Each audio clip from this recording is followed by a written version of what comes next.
right, Lindsay, what's in your lens today? We're going to talk more about Iran. So, in the early hours of Saturday morning, the United States entered a new phase of conflict with Iran. The president called it necessary. He cited, quote, imminent threats. He even called for the Iranian people to overthrow their government. But when you strip away the rhetoric and look at the facts, this was not a response to an attack in motion.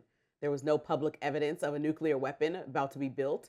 U.S. intelligence assessments have said Iran was not on the brink of producing a bomb. In fact, after the June strikes, President Trump declared Iran's nuclear program, quote, obliterated.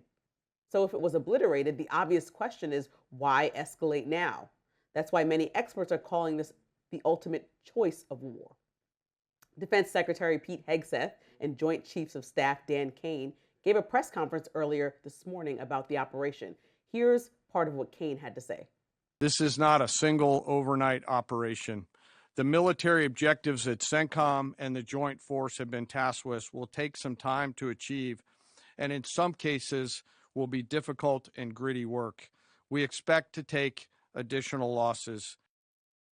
Under international law, there's a major distinction between a preemptive strike, stopping an attack that's clearly about to happen, and a preventive war, attacking because a threat could materialize someday down the road. One is broadly recognized as a legitimate self-defense. The other is far more controversial. What we're seeing here looks much closer to the latter. Now, in 2015, the United States and world powers finally finalized the Joint Comprehensive Plan of Action, also known as the Iran nuclear deal. Under that agreement, Iran reduced its uranium enrichment stockpile by 98% and capped enrichment at 3%, which basically means Iran had enough uranium for civilian power across the country, but nowhere near the 90% required for a nuclear weapon. The International Atomic Energy Agency repeatedly verified Iran's compliance after this deal was agreed upon. Even the Trump administration certified in 2017 that Iran was meeting its obligations. Then, during Trump's first presidency, the U.S. withdrew from that deal. Most of our allies did not withdraw, and they didn't agree with our decision to do so. Iran responded by refusing to comply and reigniting its stockpiling of uranium. None of this information makes the Iranian regime sympathetic. It's not. It has brutalized its own people, crushed protests, oppressed women and minorities, funded terrorism, and contributed to the deaths of Americans. This is not a defense of that government. It's a call out that opposing a regime and launching a war are two very different things, especially without a clearly articulated strategy, congressional authorization, or visible international backing. And there's an irony here that's pretty hard to ignore. Then citizen Donald Trump predicted in November 2011 that then President Barack Obama would start a war with Iran because Obama has, quote, absolutely no ability to negotiate. He said he's weak and ineffective, and this is the only way he would get reelected. Now, Donald Trump warning against a politically motivated war with Iran, yet the Obama administration did negotiate an agreement that significantly constrained Iran's nuclear program without the use of military force. Now, fast forward to now, this new attack was launched without months of public debate, without a vote in Congress, which the Constitution requires to declare war, and without a clear explanation of why this moment demanded military escalation. Instead, the American people got a 2:30 a.m. video and a call for regime change in a country of 90 million people with no ground troops planned and no roadmap for what comes next. Now, history tells us regime change rarely ends cleanly. Iraq, Afghanistan taught us that. During his 2024 campaign, President Trump promised to end wars, not start them. Over the past year, he's ordered military strikes in 7 nations. That's a clear escalation. War is not a campaign talking point. It's the most serious power a president holds. If we're going to risk American lives and destabilize an entire region, the American people deserve more than a midnight video and shifting explanations. They deserve clarity, legality, and a strategy that makes sense. Yeah, I broadly agree. As I said earlier, I'm waiting to be persuaded that we have a plan and a strategy, and this is all worth doing. I'm not persuaded that the Iranians posed much, they posed no threat to us, that they posed much, if any, threat to Israel. And I'm also not sure what the end game is. It sounds like we want the regime replaced, but we're not, I think, going to take the steps that would be necessary. Just a bombing campaign from the air does not replace a regime. You need a ground occupation to do it. And I don't think there's much appetite for that. Please, someone, dear God, tell me we would actually have to take a vote in Congress if we were going to occupy the country with ground troops. I don't know what that would look like. That would be huge. There'd be casualties, significant casualties on our side if that happened, to say nothing of casualties of innocent people in Iran. So I don't, and we're doing that. Israel's doing that. What is, again, this was not laid out before Congress. So that's the frustration here. And we have every reason to be skeptical in the region. Now, different things are different. You know, Trump said this in 2011. That was 15 years ago. It could be this situation has changed in then. Iran has become more hardline, more intractable, its regime less reasonable. It was just prepared to do a mass execution of protesters, right? That's what's different between now and then. So it could be the case that it was unreasonable to attack them or get into war with them then, but it was necessary now. It could be necessary. I just need to be explained why it's necessary.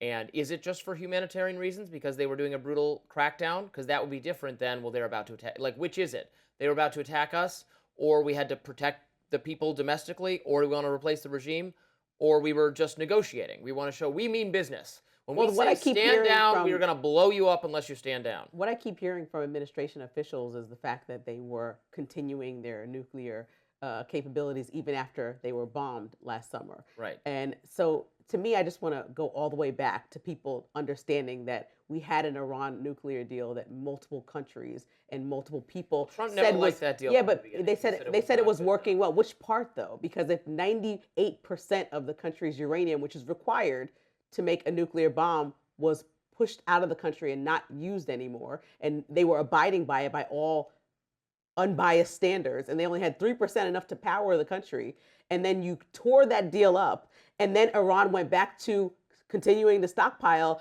and then you threatened them for stockpiling, like you caused the issue, and then you try to solve the issue, then you want to make a deal. The deal would need to look like them collecting enough uranium to power their country still, and not collecting enough uranium to put a bomb out there that can even reach anywhere. And also, why are we acting like it was an imminent threat? There's no way. If anybody understands how to build a nuclear weapon, you can't do that in a few weeks. So to stockpile the uranium might take weeks, but to actually build a tool that can even reach anywhere significant that's a nuclear bomb would take years. And so to go from 7 months ago to say that it was an imminent threat, it actually doesn't make sense. So I just need a clear understanding of how you tore up an agreement, had no agreement put in place to follow that, but then threatened the same country because they're acting as if the agreement doesn't exist, right. But it doesn't exist anymore. Trump, all I will say is Trump has, from the get-go, hated that deal and thought he could get a better one in place. And because he wasn't able to get a better deal, he went to war. The same thing that he criticized Obama with when Obama was in negotiation. Well, this might be part of getting a deal.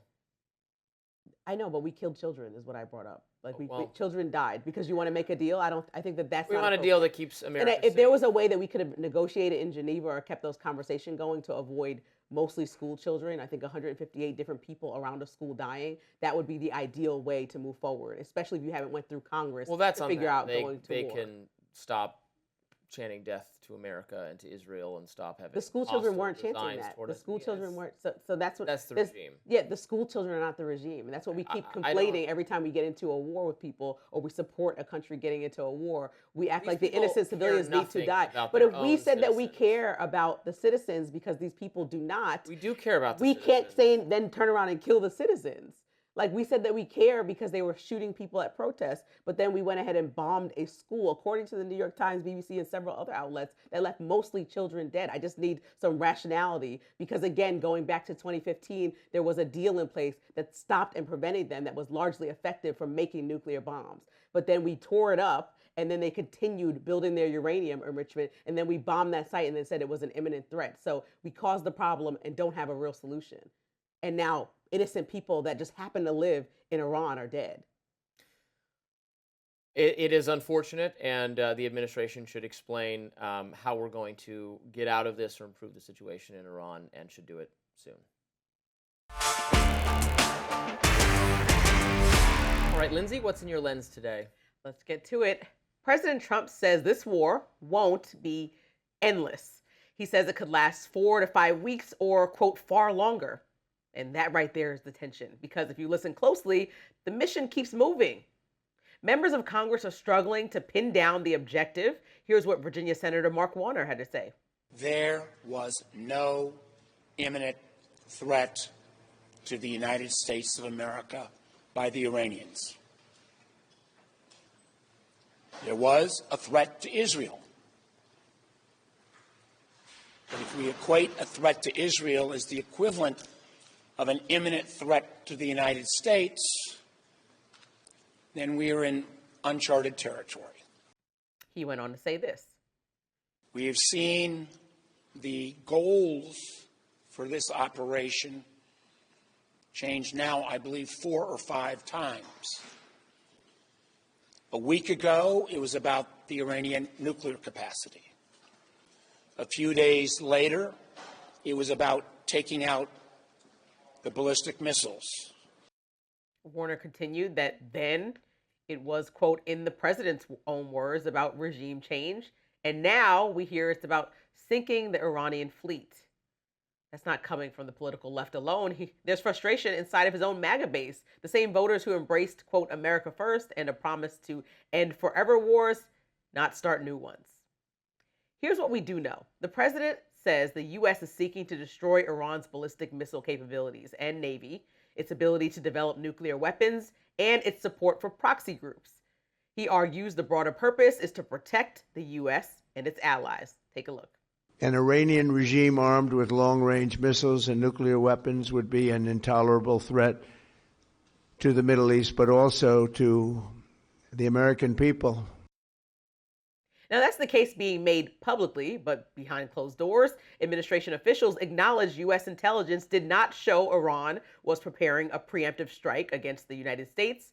The threat described was broader, regional, not even imminent. Even the long-range missile argument that has caveats. A Defense Intelligence Agency report from last year assessed Iran could develop an intercontinental ballistic missile by 2035, quote, should Tehran decide to pursue the capability. That's conditional. That's not tomorrow. And then there's that contradiction. After launching strikes, the president urged Iranians to, quote, take your government back, widely interpreted as a call for regime change. Yet now, Defense Secretary Pete Hegseth says the goal is not regime change. And Secretary of State Marco Rubio says the president won't, quote, rule out anything, including ground forces. Trump himself told the New York Post he's not ruling out boots on the ground. So what is it? Add that to the global ripple effects, loss of life, including American soldiers. Oil prices are climbing, evacuations across the Gulf, and the stakes expand far beyond Washington talking points. President Trump once said, quote, so-called nation builders wrecked far more nations than they built. Now he's in a war of his own choosing without clearly defining what victory looks like or what Iran looks like when this is all said and done. If the mission is defense, say that. If it's deterrence, define it. If it's regime change, then own that. But shifting the goals in real time while we're all watching, while lives and markets hang in the balance, is not a good strategy. It's uncertainty. And uncertainty is a dangerous place to wage war. Well, look, in my statements earlier, I made clear my shared skepticism about the goals here, the justifications, the lack of a vote bothering me. But for the sake of argument, let's play devil's advocate. And I think what someone who defends this would say is, well, no, we were not in imminent danger. I mean, everyone has to admit that we were not in imminent danger from Iran. But Israel is our ally. Again, I'm playing devil's advocate. This is not necessarily my perspective, but Israel is our ally. Israel shares our values. They are threatened, perhaps not directly, immediately by Iran, but Iran has said death to America, death to Israel. Iran's leadership has a stated goal of wiping Israel off the map. Iran funds terrorist groups that have attacked Israel, including Hamas in the past. an enemy of Israel. It's Lord of the Rings. It's Gondor is under threat. They call for aid. Rohan comes to the battle. Like, we're just going to let them come under attack when we can. I mean, they went and did this. We're like participating in it, but they're doing it themselves. And we're supposed to say, no, you're abandoned. Enjoy, good luck in this effort against a oppressive, theocratic, Islamic, extremist, authoritarian regime that's wants you dead, and after you're dead, if they possibly could harm us, they would. I don't know. I guess maybe we say take them out.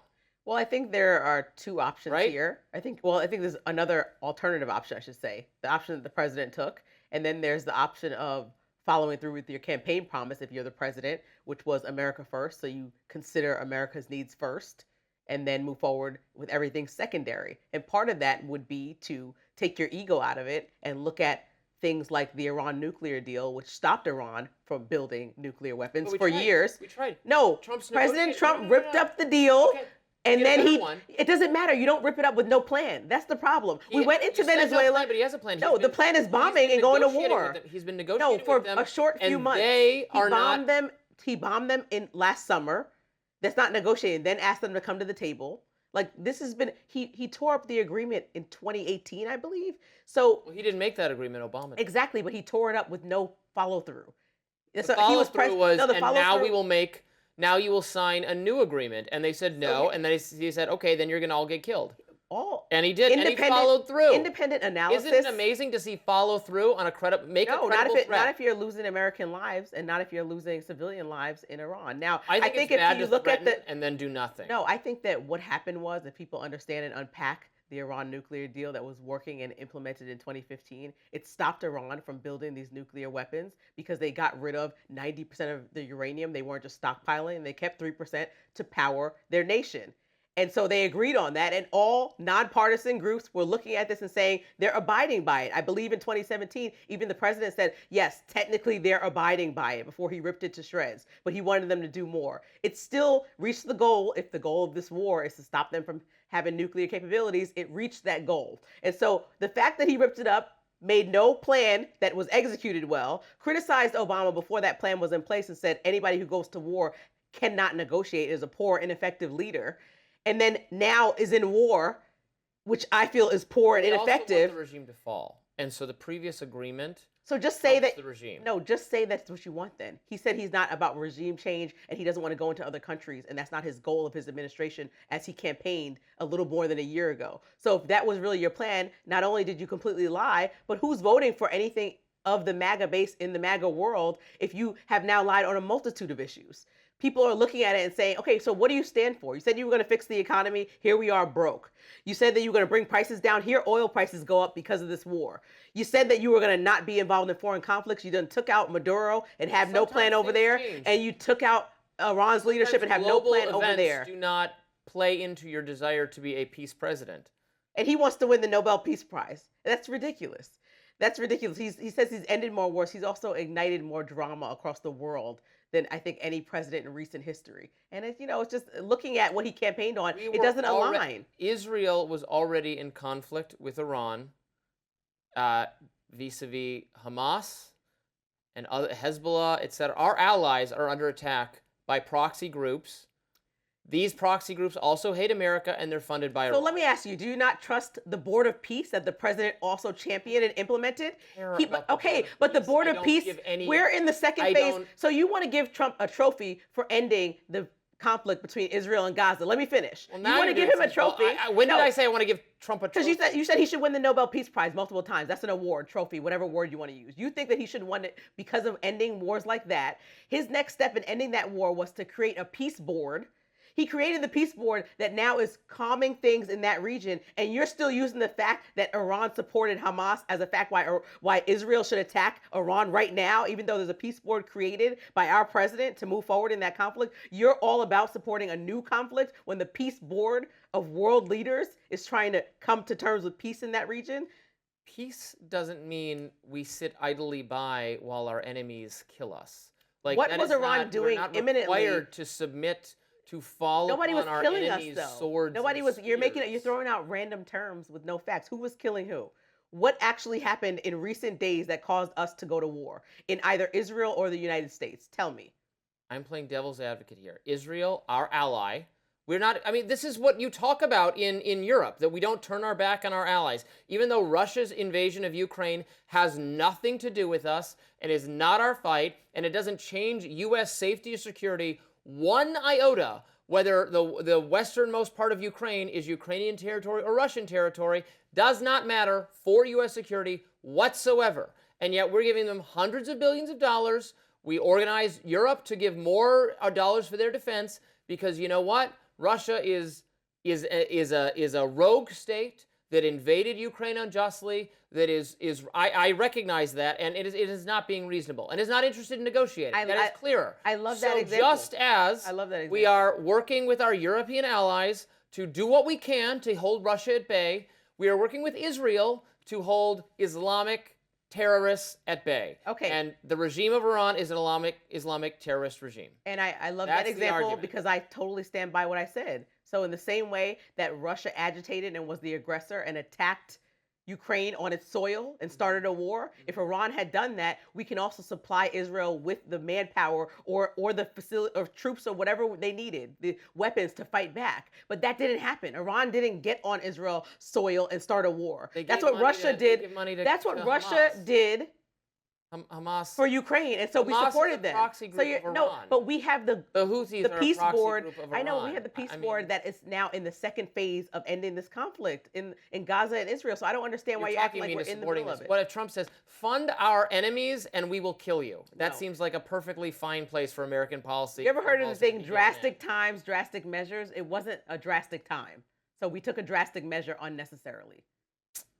I would rather be go overboard in defense of America and its allies than be a little reluctant to react. And I think many Americans will feel the same, but we shall see. All right, Lindsey, what's in your lens today? We're talking about Kristi Noem. So when the Secretary of Homeland Security uses the phrase domestic terrorism, it carries enormous weight. It shapes headlines. It frames public opinion. And for families grieving a loved one, it can define how the country remembers them. Now, this week, Kristi Noem appeared before Congress for the first time since the immigration enforcement surge in Minneapolis. She was pressed by Amy Klobuchar about comments she made in the immediate aftermath of two fatal shootings involving U.S. citizens Renee Good and Alex Preddy. Here's what Senator Klobuchar asked her. After the killings of Renee Good and Alex Preddy, when I spoke to Alex's parents, they told me that you calling him a domestic terrorist, this was directly from them, the day after he was killed, a nurse in our VA, Alex, one of the most hurtful things they could ever imagine was said by you about their son. Do you have anything you want to say to Alex Preddy's parents? Now, here's how Secretary Noem responded.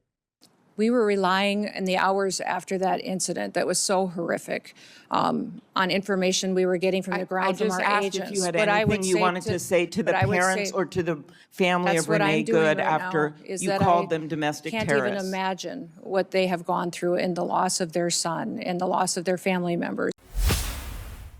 Welcome back to Rising. Lindsey, what's in your lens today? Let's get to it. Here's what's happening. As we head towards the 2026 midterms, some Democratic lawmakers are moving to block federal agents, specifically ICE, from being deployed at polling stations. They say the mere presence of immigration enforcement near voting sites could intimidate voters. The Department of Homeland Security insists there are no plans to station ICE agents at the polls, but the fact that this even has to be clarified tells you something about the current political climate. Now, Maryland Congresswoman April McClain Delaney is preparing to introduce a Democracy Without Intimidation Act, which is a federal law that, federal law does already bar the military from polling places and makes voter intimidation a crime. What it doesn't explicitly do is prohibit civilian federal agencies like ICE from showing up. This bill would close that loophole, making it a crime for senior federal law enforcement officials to deploy officers to polling stations.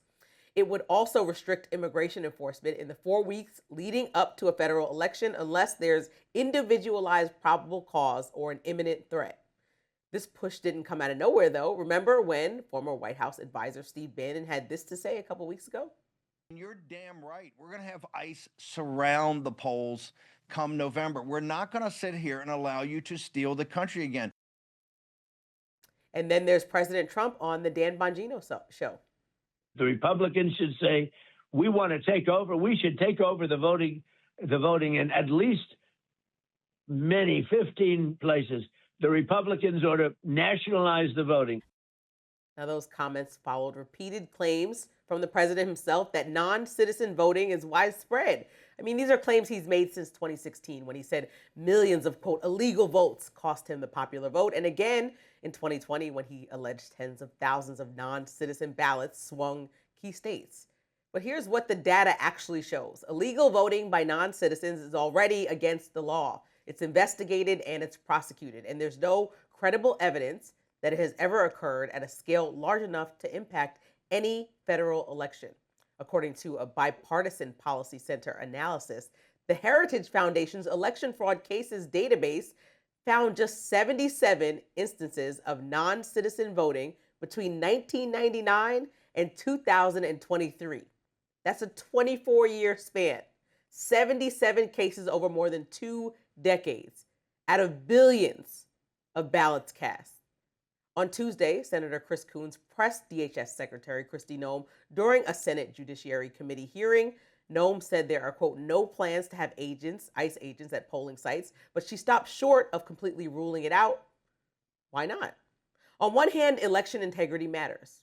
On the other side, so does voter access and perception. Because democracy doesn't really rely on secure system, it relies on public confidence as well. When political leaders talk about surrounding polls with immigration agents, even hypothetically, it raises a real question. Who feels safe showing up? If there's no evidence of widespread non-citizen voting, then deploying or even threatening to deploy federal immigration agents near ballot boxes is not about security. It shifts the focus from facts towards fear. Now, if the goal is confidence in the system, then the approach has to be grounded in evidence, not rhetoric. I mean, if there are no non-citizens voting, though, then what is the problem? Well, there's a risk of voter intimidation. So sometimes if you're voting and you see an officer just hovering, we already ban any type of intimidation at the poll or federal officers by being near polls. Intimidating if you're here. Because you've watched ICE kill 2 Americans this year. So maybe some people just feel uncomfortable. They weren't illegal migrants. So there's a natural fear for some people. So just because Robbie doesn't have that fear, that's okay. But some Americans feel uncomfortable with the tactics that have been seen as aggressive and the claims that have been said that they've been trained at a different level than years past, meaning that they lack the appropriate interaction training. If I see police officers or guards, as we now do in D.C., we see authority, law enforcement personnel everywhere, I generally feel safer, more at ease. That's you, though. That's why I said that's you. And you have a different experience. So what I exactly.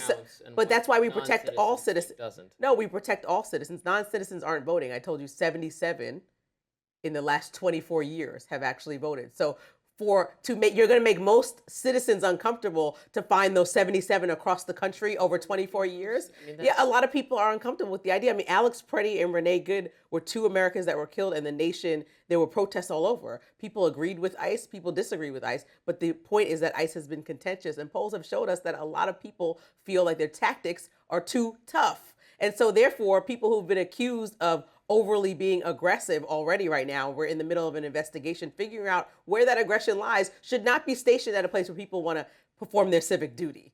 That's not the right tactic forward. So when people like Steve Bannon, who also suggests crazy things like Trump should run again, want to jump in the conversation, and then the president actually repeats what he says and says, oh yes, we should have perhaps think about federalizing these elections. No, we should not. The elections are run by states, and we should not have police officers unless they're actually making sure the place is secure. We shouldn't have ICE officers there. We shouldn't threaten equal access. Aren't making sure the place is well, not according to making sure the election is secure. Not according to the American public. I mean, I'm looking at recent polling that shows that a lot of people think that ICE's tactics have gone too far. So therefore, people are not feeling more secure because we watched 2 Americans get killed. There's no way to we also saw a car chase. The SAVE Act. Then we could pass the SAVE Act and then we'll be really sure everyone voting is an American citizen. And then you're right, we don't need, I mean, I still think it's fine to have police. It doesn't need to be immigration authority. When you think about the SAVE Act, though, who are we trying to target here. 77 people in 24 years have been illegal 77 people or not. who were prosecuted.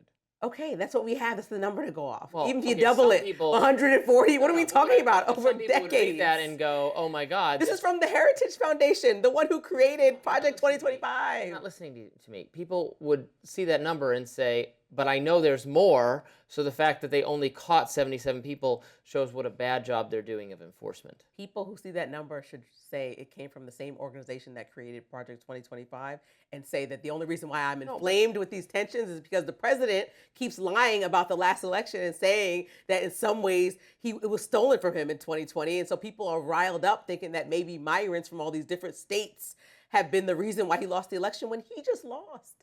He lost to Biden. It's okay. He won again after that. Get over it. You lost. That's it. Like, if he would just say that and put it to bed. They all then, complained that Hillary Clinton claimed that her loss was illegitimate. Al Gore actually went to court to prosecute his loss because it frankly was illegitimate. They all screwed up that election really badly. John Kerry said the election was there was some fraud in one of the states. I can't remember which one. It's sour grapes. Not literally everyone. Romney and McCain lost very gracefully. You know the biggest difference? What? Kamala lost gracefully this time. Good for her. The biggest difference is that Americans who heard President Trump's rallying cry that the election was stolen from him then proceeded to, upon their own will, which I agree with you, storm the Capitol. Okay? Yeah, and we put them all in jail. No, and then Trump pardoned them all, basically excusing their behavior. They'd serve some jail. He's excusing the behavior. And so that's the biggest difference, is that the country is actually inflamed by a lie that he knows. I mean, I'm not going to say the man's incompetent. He understands. He's a president, so he knows that he lost the election. He has to know by this point. Even if you truly believe that he thought that he actually was stolen from him years ago, he knows right now. We have enough intelligence to tell us by the Heritage Foundation that he didn't get it stolen from him. He thinks the interference from tech companies has been. I mean, that's his view, that he thinks it was stolen in that way. Well, that's what he. I'm not responsible for what he thinks. I'm just telling you that's when asked to defend those claims, that's what he turns. That's what he's basing or Steve Bannon is basing what ICE at polling stations all about, and it's a lie. So we have to reel it in.